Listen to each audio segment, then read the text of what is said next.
केंद्रीय मंत्रिमंडळाने one nation one election या विधेयकाला मंजुरी दिल्यानंतर सध्या या विधेयकाची मोठी चर्चा आहे। मंत्रिमंडळाची मंजुरी मिळाल्यानंतर या विधेयकाला लोकसभा, राज्यसभा यासोबतच प्रत्येक राज्याची मंजुरी घ्यावी लागणार आहे आणि त्यानंतर राष्ट्रपतींची सही झाल्यानंतर हे विधेयक लागू होईल। त्यामुळे केंद्रीय मंत्रिमंडळाची मंजुरी मिळाल्यानंतरही हे विधेयक अंमलात येण्यासाठी अजून मोठा कालावधी जाणार एवढं नक्की। पण तुर्तास या विधेयकाचे नेमके काय फायदे आहेत, काय तोटे आहेत तेच जाणून घेऊयात आजच्या या व्हिडिओमध्ये। नमस्कार, मी श्रेया आणि तुम्ही पाहताय महाराष्ट्र कट्टा। सर्वात पहिलं तर या विधेयकाचे नेमके काय फायदे आहेत ते पाहूयात। सगळ्यात पहिला फायदा म्हणजे निवडणुकीसाठी होणारा खर्च वाचणार आहे। 2019च्या लोकसभा निवडणुकीत सुमारे 55,000 कोटी रुपये इतका खर्च झाला होता, तर 2024च्या लोकसभा निवडणुकीत हाच खर्च दुप्पट झाल्याचं पाहायला मिळालं। 2024च्या निवडणुकीचा खर्च सुमारे 1 लाख कोटींहून अधिकच्या घरात पोहोचला आहे। यासोबतच राज्यांच्या निवडणुकांसाठी देखील मोठा खर्च होतो। मात्र वन नेशन वन इलेक्शन लागू झाल्यानंतर निवडणुकांवर होणारा हा खर्च आटोक्यात येईल। दुसरा फायदा म्हणजे वारंवार होणाऱ्या निवडणुकांपासून जनता मुक्त होईल। भारतात निवडणुका सारख्याच चालू असतात। लोकसभेच्या निवडणुका झाल्या की राज्यांच्या, मग स्थानिक स्वराज्य संस्थांच्या, यातही अनेक राज्यांमध्ये विधानसभेचा वेगवेगळा कार्यकाळ असल्याने त्यातही निवडणुका मध्यंतरी होत असतात। शिवाय यात पोटनिवडणुकींचा देखील समावेश असतो।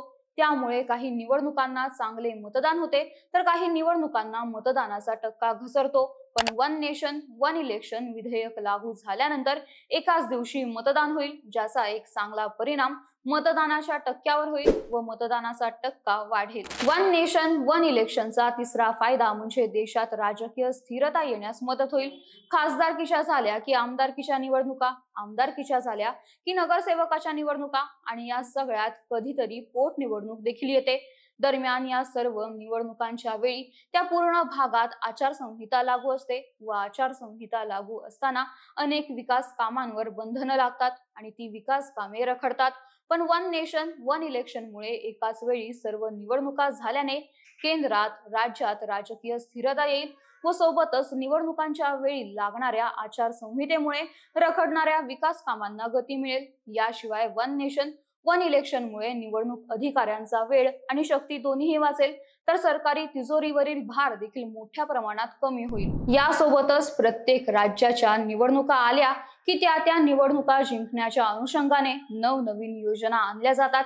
या योजनांमुळे काही पक्षांना विजय मिळतो, पण यामुळे राज्याची आर्थिक घडी मात्र मोठ्या काळासाठी विस्कटते। पण वन नेशन वन इलेक्शन नंतर 5 वर्षातून एकदाच निवडणुका घेतल्या जाणार असल्याने या मतं मिळवण्यासाठी आणल्या जाणाऱ्या योजनांचा सुळसुळाट कमी होईल। आता या विधेयकाचे जितके फायदे आहेत तितकेच याचे तोटेही आहेत।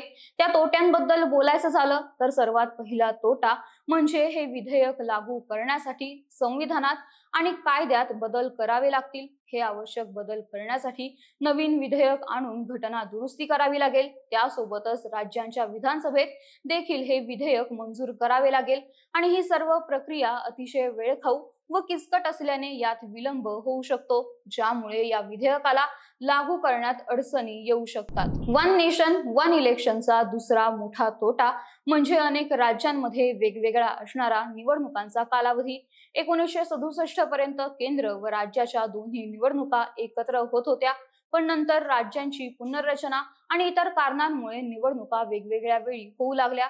त्यामुळे हे विधेयक लागू करण्यासाठी काही राज्यांमध्ये त्यांचा पूर्ण कार्यकाळ होण्याआधीच विधानसभा विसर्जित करावी लागेल आणि हे केंद्र सरकार समोरील एक मोठं आव्हान असणार आहे। तर वन नेशन वन इलेक्शन समोरील सगळ्यात मोठं आणि महत्त्वाचं आव्हान म्हणजे ईव्हीएम आणि व्हीव्हीपॅट यांची मर्यादित असणारी संख्या। देशात ईव्हीएम आणि व्हीव्हीपॅट यांचा वापर करून निवडणुका घेतल्या जातात, मात्र ईव्हीएम आणि व्हीव्हीपॅट यांची संख्या मर्यादित आहे। त्यामुळे निवडणुका एकत्र घेतल्यावर ईव्हीएम आणि व्हीव्हीपॅट यांची कमतरता भासू शकते, तर अतिरिक्त ईव्हीएम आणि व्हीव्हीपॅट मशीन उपलब्ध करण्यासाठी सरकारी तिजोरीवर भार देखील येऊ शकतो। एकाच वेळी संपूर्ण देशभरात निवडणुका घेतल्याने निवडणूक प्रक्रिया सुकर होण्यासाठी आवश्यक असणारी प्रशासकीय अधिकारी आणि सुरक्षा दलांची गरज पूर्ण करणे हा देखील मोठा प्रश्न असेल। अनेकदा एका राज्यात निवडणुका असतील तर तेथील सुरक्षा दलाची गरज पूर्ण करण्यासाठी इतर राज्यातून सुरक्षा दल मागवले जाते। मात्र जर एकाच वेळी संपूर्ण देशभरात निवडणुका घेतल्या गेल्या तर सुरक्षा दलाचे कर्मचारी व प्रशासकीय अधिकारी यांच्यावर अतिरिक्त भार निर्माण होईल व त्यांची कमतरता देखील भासू शकते। यासोबतच अनेक स्थानिक राजकीय पक्षांचा या विधेयकाला विरोध आहे। वन नेशन वन इलेक्शनमुळे निवडणुकांवेळी फक्त केंद्रातील मुद्देच चर्चेत राहतील व स्थानिक मुद्द्यांकडे दुर्लक्ष होईल असं मत अनेक जण व्यक्त करतात। या सर्व तोट्यांसोबतच दर 5 वर्षातून एकदाच सर्व निवडणुका होणार असल्याने सर्व राजकीय पक्ष या निवडणुका जिंकण्यासाठी जोर लावतील। त्यामुळे या प्रकारच्या निवडणुकांमध्ये राजकीय पक्षांकडून मोठ्या प्रमाणात पैशांचा वापर केला जाऊ शकतो। तर आता सध्या एक निवडणूक झाली की दुसरी निवडणूक येते, त्यामुळे प्रत्येक निवडणुकीत विजय मिळवण्याच्या दृष्टीने प्रत्येक राजकीय पक्ष कोणतेही निर्णय घेताना नीट काळजीपूर्वक विचार करून व मुख्य म्हणजे आगामी काळात येणाऱ्या निवडणुकांचा विचार करून जनतेचे हित आणि जनतेचे मत लक्षात घेऊन निर्णय घेतो। कारण आगामी काळात येणाऱ्या निवडणुकांचा त्यांच्यावर एक दबाव असतो।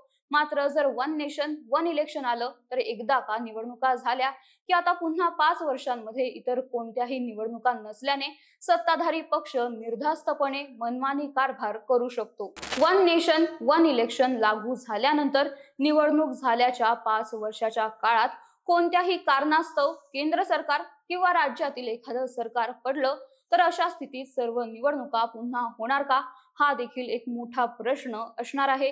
तर वन नेशन वन इलेक्शन या प्रणालीचे हे सर्व फायदे व तोटे पाहता तुम्हाला काय वाटतं? देशात वन नेशन वन इलेक्शन लागू व्हायला हवं का, ते कमेंट करून नक्की सांगा। आणि या व्हिडिओला लाईक, शेअर आणि महाराष्ट्र कट्टा या आमच्या YouTube चॅनलला सबस्क्राईब करायला विसरू नका।